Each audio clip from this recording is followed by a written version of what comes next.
पूरे जीवन भर उपासक को इससे सावधान रहना ही होगा। और यही गिरा देता है, बड़े बड़ों को टांग मार के गिरा देता है। इसके दांव पेच बड़े विचित्र हैं, बड़े विचित्र हैं। आश्चर्यजनक बात है कि इस महान शत्रु को उपासक अपना मित्र मान लेता है, नए नए ज्ञान की बातें करता है, नए नए अनुभव बताता है, पर जन्म जन्म से जिस काम का गुलाम रहा है उस काम को कोई युक्ति नहीं सोचती कि निकल जाए उससे, उसमें फंसता चला जाता है।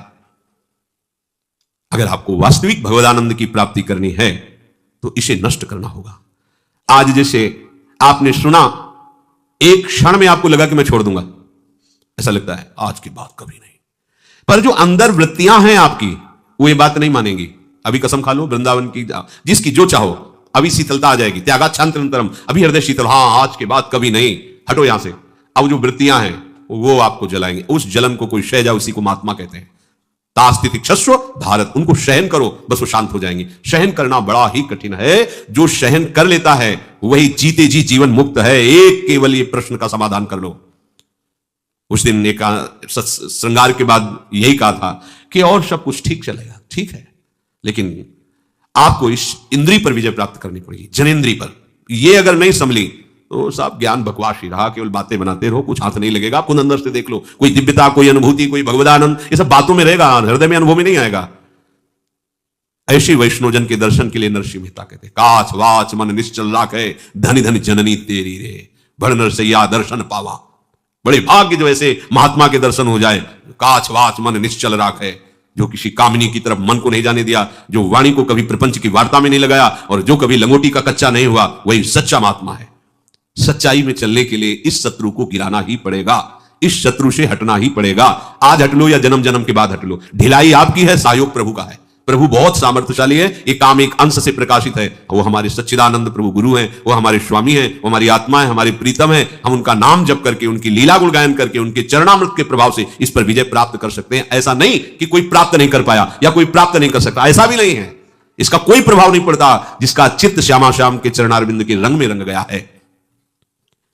उपासक जब यह निश्चय कर ले कि मुझे इससे अपना पिंड छुड़ाना है, तो बहुत समय तक वो वृत्तियां उसको जलाएंगी, वो उसको सहे, उनके अनुसार कोई चेष्टा ना करे, यही सब गड़बड़ हो जाता है। यम ही न व्यथ्यन्त्येते पुरुषम पुरुषर्षभ शम दुखा सुखाधीनम सोमृतत्वाय कल्पते। जो इस व्यथा को सह जाता है, व्यथित नहीं होता है, सुख दुख में समान भाव रहता है, वो परम पद का अधिकारी हो जाता है। इसीलिए तो चले भगवत मार्ग में शयन करने के लिए। हम गंदे आचरण करते रहे, साधु कहलाएं, भगवत भक्त कहलाएं, योगी कहलाने से क्या है? ये सब बहिर्मुख लोग हैं जो आत्मानंद को जानते ही नहीं। वो तुम्हारी बड़ाई कर रहे हैं तो तुम अपने को क्या समझ रहे हो? क्या समझ रहे हो? जो भोगों में फंसे हुए शरीराभिमानी, वो तुम्हारी बड़ाई कर रहे हैं। अगर कोई एक महात्मा कह दे तुम ठीक चल रहे हो तो करोड़ों की बात फेल हो जाएगी। एक बोल दे तुम ठीक चल रहे हो। हमें इन संसार में आसक्त जनों की बड़ाई से अपने को बड़ा महात्मा नहीं मान लेना है। कुछ नहीं, कोई निर्णय नहीं है, कोई उनमें वो विवेक शक्ति नहीं है। हम उनकी बातों को मानकर अपने को महात्मा मान लेते। अंदर झांक के देखो तुम्हारे अंदर क्या है, चाहे जिस वेश में हो। हमारा उद्देश्य भगवत प्राप्ति यदि हो गया है, चाहे गृहस्थ हो चाहे विरक्त हो, कोई भी हो, वो धर्म के अनुसार चले, अपने धर्म के अनुसार चले। पूर्ण रूप से आप मुक्त हो जाओगे यदि आप इसको सहना सीख गए। पर है बहुत कठिन सहना, है बहुत कठिन। जिस प्रकार प्रकाश और अंधकार एक साथ कभी नहीं रह सकता, ऐसे ही काम और भगवदानंद एक साथ कभी नहीं रह सकता। यदि प्रकाश है तो अंधकार का लेश नहीं, यदि अंधकार है तो अभी सूर्य उदय नहीं हुआ, अभी ज्ञान का सूर्य उदय नहीं हुआ। संसार कामना और वासना में भागता रहता है। यदि तुम भी कामना और वासना में भाग रहे हो तो तुम कैसे उपासक हो? तुम संसारी हो। तुम्हें कोई ज्ञान नहीं हुआ, तुम्हारे अंदर कोई सिद्धांत नहीं है। इसलिए ये मिथ्या ज्ञान, ये मिथ्या साधन छोड़िए, और जिसे ईश्वर कहा गया है, परमात्मा कहा गया है, आत्मा कहा गया है, ब्रह्म कहा गया है, प्रभु कहा गया है, उसका आश्रय लेकर स्वप्नवत, कल्पनावत, मायावृत इस काम से अपने को बचा लीजिए। इस स्थिति को तू प्राप्त कर ले कि जन्म जन्म से जो तुझे रौंद रहा है, ये काम तुझे आकर्षित न कर पावे। जब तक तुझे सच्चा ज्ञान नहीं होगा तब तक ये काम घसीटता रहेगा, तब तक तेरे हृदय की जलन मिटेगी नहीं। अच्छा, काम सुख सपनों ना, स्वप्न में भी तुझे शांति नहीं मिलेगी। इहा मूत्र विरक्तस्य नित्या नित्य विवेकिनः आश्चर्यम मोक्ष कामाश्च मोक्षादेव विभीषिका। संसारी द्वंद्वों में जीता है उपासक, द्वंद्वातीत होता है। अच्छा बुरा, लाभ हानि, सुख दुख, आसक्ति, घृणा, जय पराजय, संघर्ष, शांति, ये सब संसारी के जीवन में होते हैं, साधु के जीवन में नहीं, उपासक के जीवन में नहीं। संसार में रह करके वो संसारियों से भिन्न होता है उपासक। हाँ, मृत्यु होने पर तो सबके छूट जाते हैं, पर उपासक वही है, शरीर रहते हुए इस पर विजय प्राप्त कर ले। जब कोई शरीर छोड़ता है तो पाप पुण्य उसकी संपत्ति होते हैं, और वो लेकर के यहां से पाप पुण्य जाता है। पुण्य अधिक हुआ तो स्वर्ग जाता है, पाप अधिक हुआ तो नरक जाता है, फिर पाप पुण्य दोनों से बना हुआ इस शरीर, मानव शरीर मिलता है, फिर कर्म, फिर यही दुर्गति। अतः ऐ साधक, तू भगवत प्राप्ति का साधक बन, कामनाओं का नहीं। भोग की कामना जब तक है तब तक तू अपने को किसी भी प्रकार का साधक मत मान, ये निकृष्ट भाव त्यागना ही पड़ेगा। बहुत दुर्दशा हो जाती है, बहुत दुर्दशा, साधक समझ नहीं पाता। श्री स्वामी सच्चिदानंद जी महाराज जब भ्रमण हम कर रहे थे तो कुछ समय उनके पास भी रहे, बड़े अच्छे महापुरुष। वो उस समय ब्रह्मचारी जीवन होता है, जैसे नैष्टिक ब्रह्मचारी, महावाक्य संन्यास, ऐसे क्रम होता है। उस समय नैष्टिक ब्रह्मचारी के व्रत में थे, तो उन्होंने कहा ब्रह्मचारी एक तुम्हें घटना सुनाते हैं पास की, वो इसलिए सुनाते हैं कि इसको बहुत गौर से सुन लेना। उनका जी महाराज जी। बोले हमारे परिचय के ब्रह्मचारी जी थे, वो एक यहाँ बहुत बड़े जमींदार हैं, कोई गांव का नाम बताया उन्होंने, कहा वो जमींदार हैं, वो संतों को भगवान मानते हैं। कोई भी संत चला जाए बिल्कुल भगवान का स्वरूप मानकर उनकी आरती पूजा, और घर एकदम उनके लिए फ्री, कहीं बैठो किसी से बात करो, मतलब उनका बड़ा भगवत भाव। बोले वो ब्रह्मचारी जी उनके यहाँ 10-10 दिन रुकने लगे। जब हमें पता चला तो जब हमारे पास कभी आए तो उनको कहा बिल्कुल बिल्कुल सिद्धांत के खिलाफ मत चलो, शास्त्र आज्ञा नहीं करता, विरक्त को आज्ञा शास्त्र नहीं करता, आप गृहस्थ के घर रुक जाओ नहीं। आप अगर रात्रि हो रही है, किसी नगर में गांव में है, तो देवालय में रुकिए, भिक्षा ले लीजिए, देवालय में पाइए। गृहस्थों के आसनों पर शयन करना, उनके घर में कई दिन तक रहना, ये ठीक नहीं। अगर कहीं ऐसा बन भी जाए सहयोग कि उनके घर में रहना है, तो उनके घर के बाहरी हिस्से में, जैसे छप्पर पड़ा है, खपरेला पड़ा है या बारंडा है, एकदम खुले में चौड़े पे आसन लगाना चाहिए साधु को। कोठरी में, कमरे में, ऐसे अंदर नहीं, गृहस्थी के लिए नहीं, ऐसा नहीं। उनको हमने समझाया, स्वामी जी सच्चिदानंद जी बोले कि आप 10-10 दिन जमींदार जी के यहाँ रहते हैं, यद्यपि वो बड़े श्रद्धालु हैं, पर शास्त्र विरुद्ध है, आपको ऐसा नहीं करना चाहिए। वो उनको बड़े उपनिषदों के सूत्र ज्ञान थे, तो वो हंस के स्वामी जी कहते कि देखो भाई, हम पढ़े लिखे ज्यादा तो है नहीं, पर हम महापुरुषों से कड़े हैं, इसलिए हम कह रहे हैं तुम गलत हो। अब आप हमारा उपनिषदों के सूत्रों से मुख बंद करना चाहें तो बात अलग, हम पहले कह रहे हैं पढ़े लिखे नहीं, पर महापुरुषों से कड़े। वो बड़ा शिव स्वरूप एकदम ऐसा, मतलब जैसे पहलवान कोई, बाल ब्रह्मचारी, और त्रिपुंड तो साक्षात लगता है कि महादेव बैठे हुए, दंडधारी महात्मा। फिर उन्होंने जो घटना सुनाई, वो वहां अधिक समय, और उनको तो जमींदार थे, धनी थे, खूब खेती थी और बहुत सेवक थे, तो बड़े प्रसन्न होते संत हमारे घर। कोई कोई ऐसे महाभागवत होते हैं गृहस्थ, वो बिल्कुल मतलब ऐसी स्थिति एकदम संतों के प्रति भगवत भाव, जैसे रसिकानंद माल में आती है बहुत से चरित्र। अब क्या हुआ कि उनकी जो घर की एक बेटी थी, वो बैठना उठना धीरे धीरे धीरे धीरे, ये मन है, जब तक ये मन जिंदा रहता है तब तक तुम बहुत सावधानी तुम्हें मार देगा। अब उनका व्यवहार हो गया, प्रेम हो गया। अच्छा, उनके लिए चांस था, नैष्टिक ब्रह्मचर्य के बाद सन्यासी होता है, लेकिन केवल ब्रह्मचारी के बाद वो गृहस्थ में भी जा सकता है। तो उन्होंने बात की, दोनों भागने के लिए तैयार हो गए। भागे, भगवान का खेल। स्टेशन में उनके परिवार का आर्मी से छुट्टी में आया हुआ था, वो अपना सब देखा हो तो कहा कहां बिटिया, अब तो उसके होश उड़ गए। उसने कहा भैया पता नहीं क्या बाबा जी ने खवा दिया, हमारी बुद्धि खराब हो गई, हमें लिए जा रहे हैं। ओ उनके तो अब क्या बोले उनको। अब तो बलवान आदमी पकड़ा, गाड़ी आई थी उनको लेने के लिए, तो आर्मी वाले को उसी गाड़ी में बाबा जी को बैठाला, उनको बैठाला, ले गए। अब वो तो जमींदार ने कहा कि हम तो प्रणाम करते हैं, आप लोग जैसा चाहें वैसा निर्णय करें, हम इस विषय में ना तो दंड विधान कर सकते हैं ना हाँ कर सकते हैं, आप देखो। वो सच्चे भक्त थे। फिर नए नए वो सब जवान, तो स्वामी जी कह रहे थे उनकी ऐसी स्थिति कि हम शब्द नहीं कह सकते, ऐसी मार पड़ी, पूरे वृक्ष में बांध के उनको चलने लायक नहीं रह गए। उपासक को यह सोचना चाहिए कि जन्म जन्म से हम भोगों में भ्रमित हो रहे हैं, फिर भी उन्हीं भोगों की तरफ यदि तो हमारा प्रभु का आश्रय क्या रहा, हमारा भजन क्या रहा, और हम बहुत इसको छुपा के रखते हैं, बहुत सजा के रखते हैं, ये आशा खत्म करो भाई।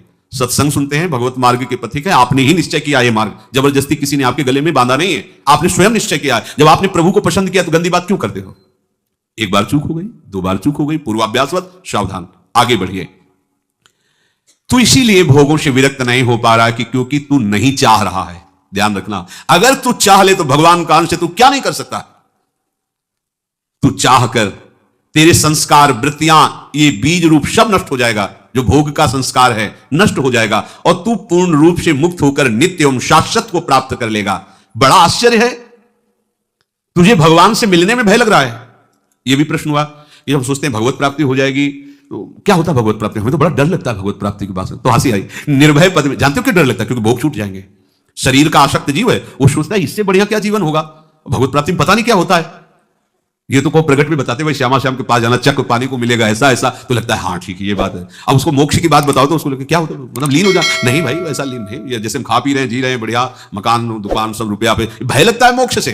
ये भोगों का आसक्त जीव अखंडानंद से या प्रेमानंद से, उसको भगवत प्राप्ति में या इसमें भय लगता है। महाप्रभु ने जो कहा भय लगता है वो अलग बात है वो तो प्रिया जी के प्रेम में बोल रहे हैं। भोग की इच्छा ही तुझे परम पद से भयभीत कर रही है, नहीं जाना। इसलिए जब तक तुम्हारी कोई भी इंद्री भोग वासना के लिए लालायित हो रही, तब तक तुम बिल्कुल सावधान रहो। धीरस्तु भोज्यमानोपि पीड्यमानोपि सर्वदा आत्मानं केवलम पश्यन् न तुष्यति न कुप्यति। तुम किसी पर प्रसन्न मत हो, समझो सिद्धांत, और किसी से नाराज भी मत हो। न तुष्यति न कुप्यति, कोई कितनी भी तुम्हारे अनुकूल वार्ता करे, सेवा करे, निरपेक्ष रहो। तुम्हारे आराध्य देव के द्वारा हो रही, किसी व्यक्ति के द्वारा नहीं। अगर आप उस व्यक्ति के प्रति झुकाव किए तो आसक्त हो जाएंगे, फंस जाएंगे। अब चूंकि बचपन से भ्रमण किए इसलिए हर बात का उदाहरण आ जाता है। एक फलाहार करते थे, उनके हाथ के हमने भी कूटू की रोटी पाई। जब फलाहार कर रहे थे तो उनके भी आश्रम में गए। जब गृहस्थ जन जुड़ते हैं तो उनकी श्रद्धा उनकी कोटि की होती है। आपको उनके साथ ऐसे रहना है जैसे डूबने वाले के साथ बचाने वाला रहता है। कैसे रहता है? वस्त्र पकड़ा दिया दूर से, ऐसे। इतने बड़े तैराक नहीं हो कि कोई विषय में डूब रहा है और तुम विषय में कूद कर उसे निकाल लो, ये तो कोई जीवन मुक्त परमहंसों की बात है। डूबने वाला पहला काम करता है बचाने वाले को दबा के सांस लेना, उसमें डुबो के ऊपर सांस लेना चाहता है। यदि आप अच्छे तैराक नहीं हो तो आपको मार डालेगा। पहले आप मरोगे, बाद में वो मरेगा, क्योंकि वो आपके ऊपर चढ़ेगा। क्या करे? दूर से नाम रूप पकड़ा दिया, चलो इससे चलो। ऊपर चढ़ने की जरूरत नहीं, आसक्त होने की जरूरत नहीं है, उसका आश्रय लेने की। वो तुम्हारा आश्रय लिए तो उसके लिए तो बनता है, लेकिन तुमने भोगों के लिए उसका आश्रय ले लिया। वो हमारा भगत है ना, वो हमारा काम कर देगा, वाह जीवन तुम्हारा इसीलिए था। मतलब समझो आशा कहां लग गई। वो भगत है ना, वो हमारा काम कर दे। अरे तो काय के भगत बने? भगवान के भगत बने, भगत के भगत बने। वो तो धन्य है, गृहस्थ होकर तुम्हें विरक्त भगवान का पार्षद मानकर उसने शरण स्वीकार किया। वो अगर जानता होता बचना तो तुम्हें क्यों स्वीकार किया? अब तुम्हें चाहिए उसे भी बचाओ और तुम भी बचो। अगर इतनी कला नहीं है तो चुपचाप एकांत में भजन करो, व्यवहार में मत उतरो।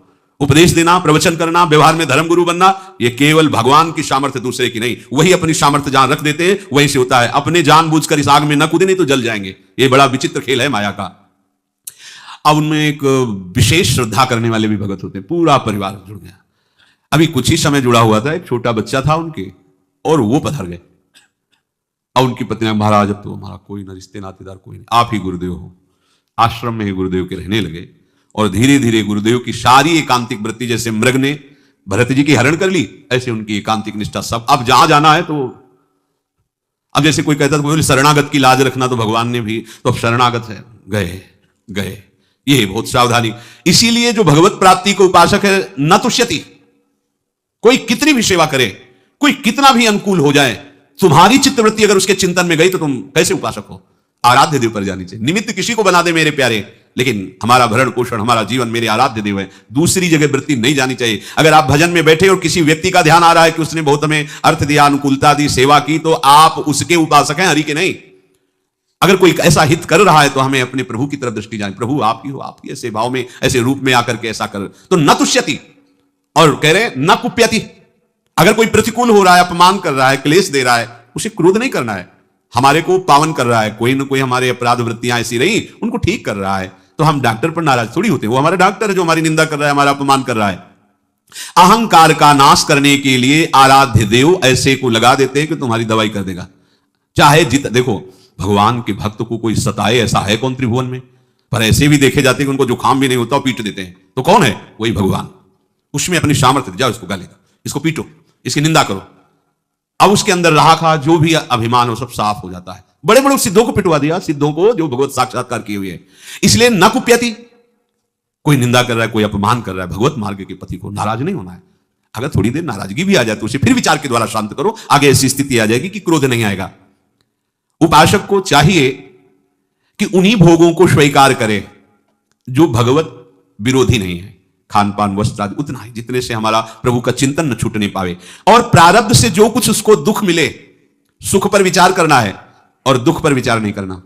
भोग सामग्री प्रारब्ध के अनुसार आ गई है तो भगवत अनुकूल उसे स्वीकार करते से सबकी सेवा में लगा देते हैं। तुम्हारी प्रारब्ध जाइए, सबकी सेवा में लगा दो, बट गया। दुख आया है तो दुख नहीं बांटना, दुख को स्वयं भोगना है, इस पर कोई विचार नहीं करना क्यों आया, कैसे जाएगा। नहीं नहीं, प्रभु ने दिया है, मंगल विधान है, हमें पावन किया जाए, ये भागवतिक सिद्धांत है। संसार में उसे जाना पड़ेगा, उसे कर्म करना पड़ेगा। संसारिक जन उसकी स्तुति भी करेंगे, निंदा भी करेंगे, पूजा भी करेंगे, पीड़ा भी देंगे। आपको संभलना है, ना किसी पे क्रोधित होना, ना किसी पे प्रसन्न होना है। प्रारब्ध भोग आने वाला है। रामकृष्ण जी को कैंसर हुआ, भगवान के अंतिम समय में उनके चरणों में बाण मारा बहलिए ने, जीसस को सूली पे लटका दिया गया, मंसूर के हाथ पांव काट दिए गए, और दयानंद जी, मीरा जी, सुकरात जी, इनको जहर पीना पड़ा। तो बहुत सी ऐसी चेष्टाएं संसार तुम्हारे साथ करेगा। आप कह दो हमें तो ऐसा नहीं है, तो आप उस स्थिति में कहां पहुंच रहे हो। बड़ा उड़िया बाबा को गड़ासे से काट दिया, बड़ा दर्दनाक। ऐसा महापुरुष जो जीवन में कभी कहीं वैराग्य का मूर्तिमान, ब्रह्म का मूर्तिमान स्वरूप, ऐसे महापुरुष 6-6 इंच गड़ास फव्वारे से उठ रहे थे, ध्यानस्थ प्रभु के ध्यान में ही बैठे थे, कथा हो रही थी, प्रभुदत्त ब्रह्मचारी जी की लिखित जो भागवती कथा है, गड़ासे से। सम्मान, प्रशंसा या मृत्यु ही क्यों न हो, उपासक सबको सहन करता है। फिर काम सहने की क्या बात है। आपको ऐसे सहनशील होना है। अपने मानसिक भावों को केवल आप ही जानिए, दूसरे को मत बताइए। आप उपासक हैं, ये सूक्ष्म बात है। रहीमन मन की मन व्यथा रखिए, मन में गोय सुनिठ ले हैं लोग, सब बांट न लिए कोई। और उन उपासक वृत्तियों को देख करके घबराता नहीं है, क्योंकि उसके बाद बहुत बड़ा बल है, ज्ञान बल, प्रभु का नाम बल, प्रभु का ध्यान बल। चेष्टमानम शरीरम स्वम पश्यत्यन्य शरीरवत संस्तवे चापि निंदायाम कथम चुभ्येन महाशया। उपासक जब ये जान गया है कि शरीर मेरा नहीं है, मैं नहीं हूं, तो उसके शरीर से चेष्टाएं तो होंगी, पर वो चेष्टाएं बांधने वाली नहीं होंगी। स्वाभाविक उससे वही कर्म होंगे जिससे जगत मंगल होगा। जब कहीं स्वसुख वांछा का लक्ष्य होता है तो स्वाभाविक कर्म होंगे जिससे जगत अमंगल होगा। और जब स्वसुख वांछा की वृत्ति नहीं होती तो उससे स्वाभाविक चेष्टा ऐसे होती है जिससे जगत मंगल होता है। वो कुछ भी चेष्टा करेगा, उसमें जगत मंगल छुपा होता है। उपासक कभी क्षोभ को प्राप्त ना हो हृदय, ऐसी वृत्ति बनाए। माया मात्रमिदं विश्वम पश्यन विगत कौतुकहा अपसन्निहिते मृत्यु कथम तृष्यति धीर धी। अज्ञानी तो संसार को सत्य मानकर इसको भोगना चाहता है। वो इसी में रहता है, इसी में जीता है, इसी में खाता पीता हंसता खेलता है, और इसी में अपना विकास मानता है, उन्नति मानता है। संसार में राग द्वेष स्नेह घृणा यही उसका जीवन होता है, पर उपासक का नहीं। उपासक संसार की उन्नति को उन्नति नहीं मानता, वो तो स्वर्ग को भी कुछ नहीं मानता। उपासक इसको उन्नति मानता है। मान अपमान दुख सुख लाभ हानि कोई प्रभाव नहीं, ये उन्नति, ये अध्यात्म उन्नति है। चाहे जितनी भोग सामग्री हो, भोगने की इच्छा ना हो, ऐसा हो जीवन कृतार्थ हो जाएगा, ऐसा हो जीवन कृतार्थ, और ऐसा बिल्कुल होगा। आप सच्ची मानिए, प्रभु के लिए कुछ दुर्लभ नहीं है। आप उन प्रभु का आश्रय बिल्कुल मान लीजिए। वो जीवन को देखा है, इस हृदय को देखा है। ये लोग कहते हैं हम पीएचडी पढ़े, तो हम कहते हैं मन की पीएचडी पढ़े, क्योंकि बचपन से इसी की मार खाते रहे, इसी को देखते रहे, इसी की एक एक हरकत देखते रहे, एक एक वृत्ति देखते रहे। सच्ची मानिए, प्रभु का आश्रय लेकर इसे प्रभुमय कर दिया जाए, मन को प्रभुमय कर दिया, सब ठीक हो जाएगा। रात दिन भजन में लगा दो, मृत्यु नजदीक है, आने वाली है। संसारी पुरुष मृत्यु से डरता है। यदि तुम मृत्यु से भयभीत हो गए तो तुम कौन से साधक हो, किस बात के साधक हो? अरे भाई, तुमने तो जीते जी शरीर का त्याग कर दिया, अब छूटे तो क्या परेशानी। सबसे बड़ी मृत्यु की, भय की वृत्ति उसके अंदर होती है जो शरीर को अपना मानता है, जो जीना चाहता है, जो भोग भोगना चाहता है, जीकर वही मृत्यु से भयभीत होता है। तूने तो भोगों को त्यागा, शरीर के राग को त्यागा, तो जीने की इच्छा क्यों? अभी मृत्यु आ जाए, क्या फर्क पड़ता है। हम तो अपने स्वरूप में, अपनी स्वामी जी के समीप है और वही है, वहीं जाना है, वहीं है, जहां जाना है वहीं है। अब हमें क्या फर्क पड़ता है? बोले आपको नहीं पड़ता होगा, हमें तो पड़ता है भाई। हमें हम आपस में मिलकर एक शब्द में हमें बोल दिया, हम सब प्रिया चुके हैं, और ये तो जलेगा, ये एक दूसरे को सब ले जाते जलाते। ए मरा, ये लेगा, राम नाम सत्य है। तो तेरे विवेक कहां गया था? तू तो समझ, अब कम से कम एक को फूंक के आ रहा है तो तू जीते जी तो समझ ले कि सत्य क्या है। लेकिन नहीं, तो फूंक के आ रहे, पर उसको ये ज्ञान नहीं कि हम अभी बोलते क्या गए थे। अगर तेरे को मृत्यु का भय है तो तू उपासक किस बात का है? ये मृत्यु का भय उसी को सताता है जिसको इस शरीर से प्यार है, जीने की आशा है। क्यों? क्योंकि भोग भोगना है, इसलिए अच्छा लगता है संसार। उपासक तो मृत्यु को खिलवाड़ समझता है, और जिसकी वृत्ति भगवदाकार होने लगती है, वो मृत्यु तो महोत्सव हो जाता है उसके लिए। अज्ञानी मृत्यु से भयभीत होता है, उपासक नहीं। जब तूने संसार को, शरीर को मिथ्या माया जानकर त्याग दिया तो तू मृत्यु से क्यों भयभीत होता है? स्वागत कर मृत्यु का और उत्सव मना उस दिन का जिस दिन तेरा शरीर छूटेगा।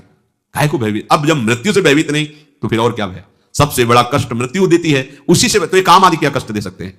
पर हम लोग बहुत कमजोर हो गए हैं विषयों का सेवन करने से, आध्यात्मिक ऊर्जा शक्तिहीन हो गए हैं। इसलिए हमें चाहिए कि हम अपना बल बढ़ाएं। मेरे बल से वृंदावन रानी खूब नाम जप करें, श्री जी की सेवा में रहें, वाणी जी का गायन करें और विनय मान लीजिए हमारी, जिन भोगों को अभी तक आप भोगते रहे उनको कष्ट सहकर मत भोगिए, तभी आपकी आध्यात्मिक भूमिका ऊपर उठेगी। नहीं तो केवल बातें सब आपके रहेंगी, कुछ बनेगा नहीं।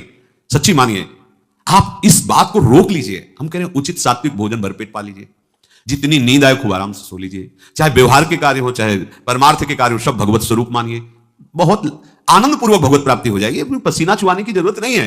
पर आपको क्यों नहीं हो रही? क्योंकि आप यह साधन कर रहे हो, चलनी में गैयाद हुए और दोष दैव को दे, बार बार उन्हीं भोगे हुए विषयों को भोगने की इच्छा। कैसे बमन के भांति जो भोग हैं उनको भोगते हुए आज तक तृप्ति नहीं, तो थोड़ा तो विवेक कर ले। कम से कम अब तो जितनी बची उतनी तो बचा ले। अब लो नशानी अब ना नशे हो। हमारे ऊपर प्रभु की कृपा है, हमें घबराना नहीं। प्रारंभ से लेकर अंतिम तक जो बड़ा भारी शत्रु है उसको आप परास्त करना है प्रभु के नाम बल से, प्रभु के चरण बल से। इस काम से मुक्ति, काम से बच जाओ। नहीं तो जहां काम तहां राम नहीं, जहां राम नहीं काम। अगर ये काम है तो प्रेम कैसे हो सकता है प्रियालाल से? कैसे हो सकता है? श्री ध्रुवदास जी कहते सूर्य उदय हुआ अंधकार बना है, तो सूर्य कैसा? भगवत प्रेम के उपासक, और काम तो कैसा कैसा? ये बहुत ऊंचाई तक रहता है। और अभी आप इसी क्षण से हट करें और भगवत आश्रय लें, आप रोक सकते हैं जो हम कर नहीं सकते। हमारे प्रभु हमको आदेश नहीं देंगे। तो ये अष्टधा प्रकृति में हम प्रभु के दिव्य अंश होते हुए स्वयं फंस गए हैं। स्वयं हमने इसे स्वीकार किया भोग बुद्धि से, स्वयं शरीर को मैं माना है। तो आपको अपने द्वारा अपना उद्धार करना होगा। आपको अपनी स्वीकृति बदलनी होगी। आप प्रभु के अंश हैं, किसी की रचना नहीं है। आप भगवान की भी रचना नहीं है, आप उनके अंश हैं। यह है भगवान की रचना। प्रकृति कृति ये रचना है, आप रचना नहीं हो। आप वही हो, उन्हीं के हो। दो भाव, वही तो ब्रह्म भाव, उन्हीं के भक्त भाव। जो देह प्राप्त होती है, सखा देह या गोपी देह या सहचरी देह, वो चिदानंद आत्म स्वरूप होती है। प्रकृति की रचना थोड़ी हो, तो भगवत स्वरूप होती है। इसलिए निरंतर नाम जप करो, असत आचरणों से बचो। सत्संग का यही परम लाभ है। इसी जन्म में हम भगवत प्राप्त हो जाए। श्री राधा वल्लभ लाल की।